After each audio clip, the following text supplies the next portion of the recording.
What's wrong with you, bro? What the heck? You tripping, bro? You tripping? Alright, enough on them. Chapter 261 of Jujutsu Kaisen has thrown me for a doozy, as it's a very powerful chapter surrounding a strange event. But I like it mostly due to Yuta's character being really fleshed out here, and I hate to gas myself up already, but I did kinda say Yuta was coming for Sukuna's head no matter what way back in October. With that said, I don't want to keep you guys here all day, so don't forget to leave a like, subscribe if you enjoy content such as this, and with that said, let's get into the chapter. We continue on the same scene we were previously on, but from a different perspective. Yuji's trying his hardest to push through and end this battle for good, and Sukuna responds by activating his domain expansion, but he sees a figure peer through the smoke, and it's revealed to be Gojo. Sukuna states that this is impossible, but of course there's a catch. We see stitches on his forehead. Y'all know I had the time of my life seeing this, but we proceed. Sukuna sees this and begins to speak. He asks if this is how we're really playing and apologizes for underestimating Yuta Okkotsu. And so there's a couple of things going on here. Sukuna simultaneously reveals that this is Yuta, who's using Kenjaku's body hop technique, and he addresses Yuta by his full name, which is also a sign of respect from the King of Curses himself. As we close out this beginning segment, we enter a flashback. It opens with Maki and Hakari disagreeing with something that Yuta has proposed, but Hakari does provide a condition where he'll be okay with it. This being, if everybody's wiped out and there are no other options. In that case, do what you have to do. Panda clarifies what's going on by asking, if Gojo dies against Sukuna, would Rika be able to eat Kenjaku and copy his ability, and then allow Yuta to use his body hopping ability on Gojo and re-enter the fight? So, two things here. First, it's finally stated what Yuta's conditions to copy an ability are, and if this is the case, what happened with Charles? Because Yuta does have clairvoyance.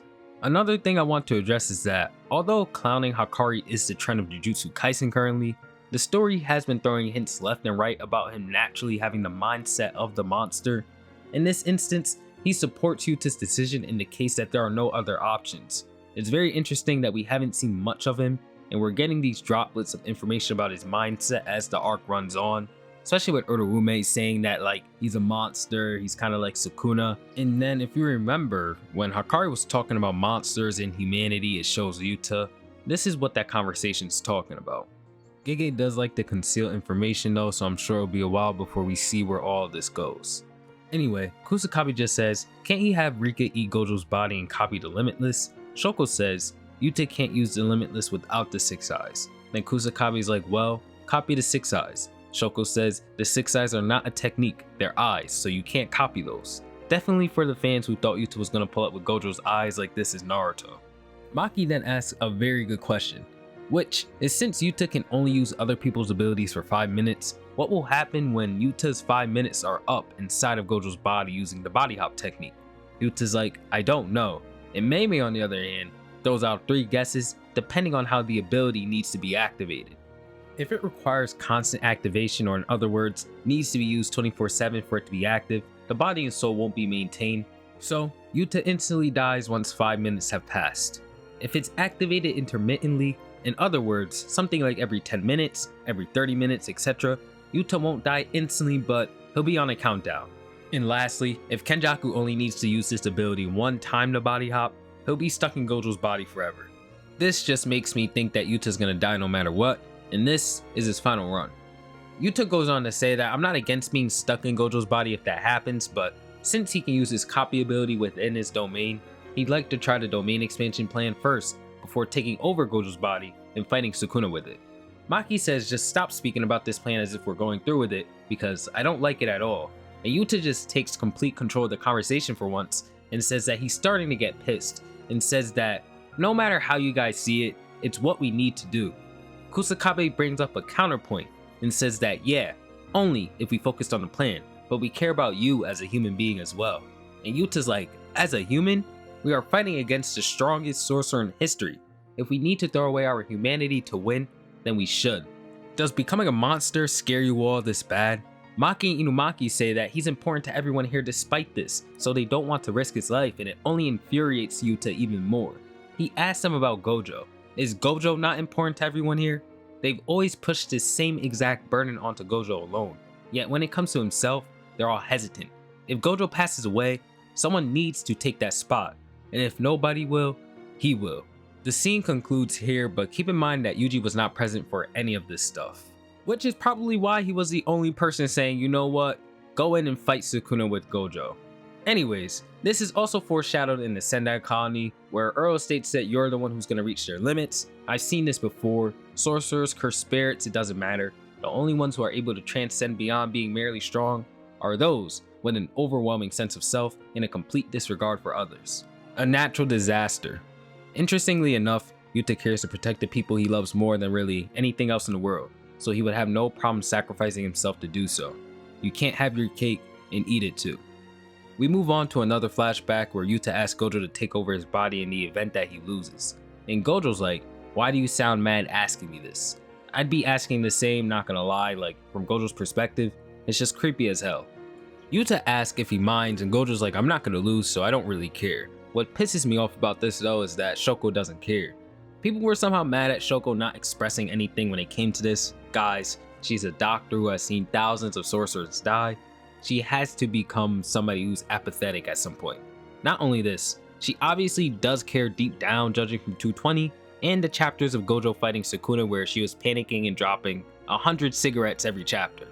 Yuta and Gojo continue to speak as Yuta asks about being a Fujiwara descendant despite Gojo telling him he was a Sugawara way back in JJK0.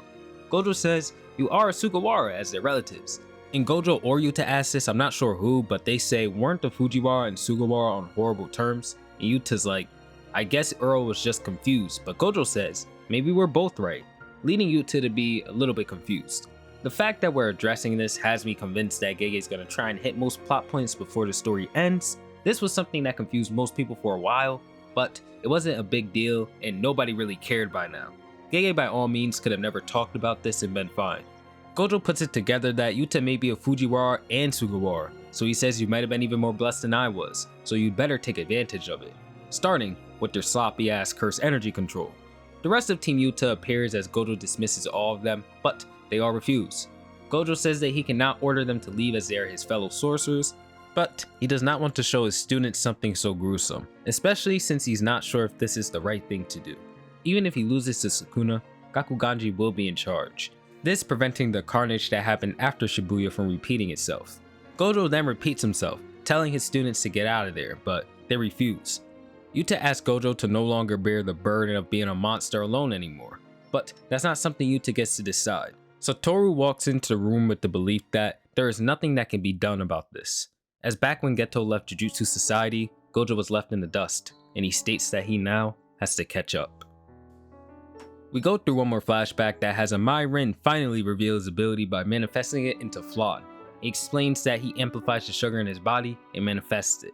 And with Yuji eating the flan, he says that it's sweet. Weird ass. Shoko then asks if he can transfer that sugar to others, and he says he can't see why he wouldn't be able to. She recruits him into the medical team after this, but she says that he shouldn't overdo his technique as there's no point in him being around if he makes people pass out from high blood sugar.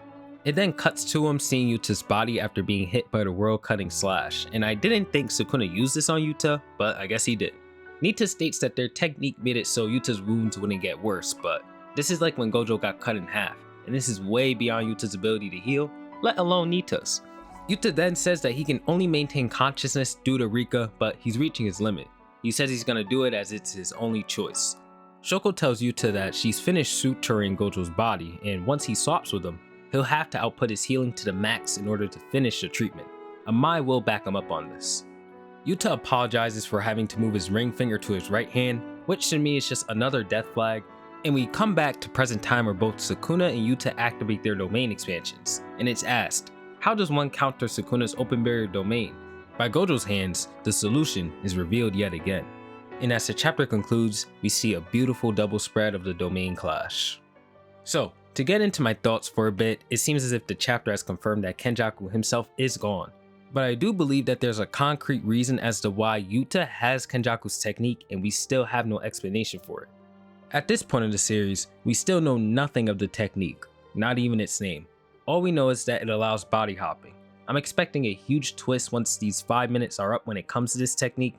Something akin to a Jujutsu Kaisen version of Fyodor's ability from Bungo Stray Dogs if you've been reading the recent chapters of that series. As for Yuta, if you've been following my reviews, I've been saying repeatedly that there's no way Yuta only gets 3 chapters for this entire fight, and once he returns, we'll be entering the true final stretch.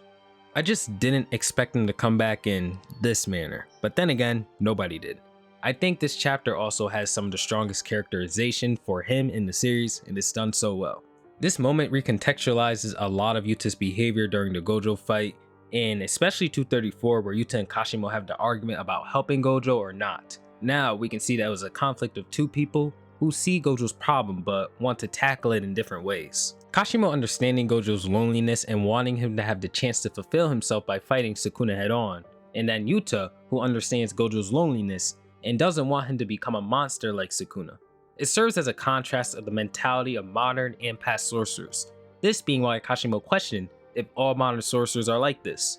The Gojo scene where he states that he has to catch up to Geto is quite tragic, and I still see Gojo's battle against Sukuna as an open-ended death march, and Gojo accepting that his story could possibly end here.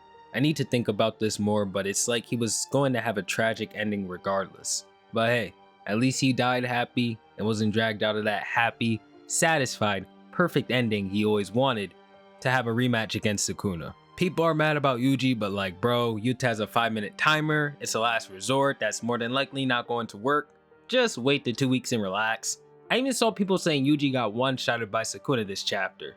Like, what? What do we be talking about? Hakari, I said what I had to say about Hakari, but again, I suggest paying heavy attention to his character. I'll be clowning him till he pops off, but don't get me wrong, he's gonna pop off. With that said, my overall thoughts on the chapter are that things are going in a way I did not expect, and I kinda wish that the Gojo was just a ghost, but I want to see where all of this goes before getting mad, smashing my keyboard, and farming engagement on Twitter for my $19 bi-weekly. There are no rules when it comes to creating art, and people should just accept that. Sorry. This is why you'll never see me call any series trash unless it's just not gonna have an ending, and Gege is unorthodox on top of all this too. I may not like some decisions in this chapter, but again, the best advice when it comes to this series has always been, sit back and observe, not everything needs a reaction. I ain't forget that people was complaining about Hakari vs Kashimo week to week, then calling it the best fight in the series 10 chapters later. This fanbase is never living that down. We all know Jujutsu Kaisen can't do anything without a particular group of people calling it trash. That's the cost of being the most popular series and #1 at any given time. Folks gotta be different from the rest nowadays, we all know this. Us over here though, we gonna enjoy the art, all kinds of stories as mediums, and have conversations about them. And with that said, I hope you guys enjoyed the review, and I'll catch you all in the next one. Peace out.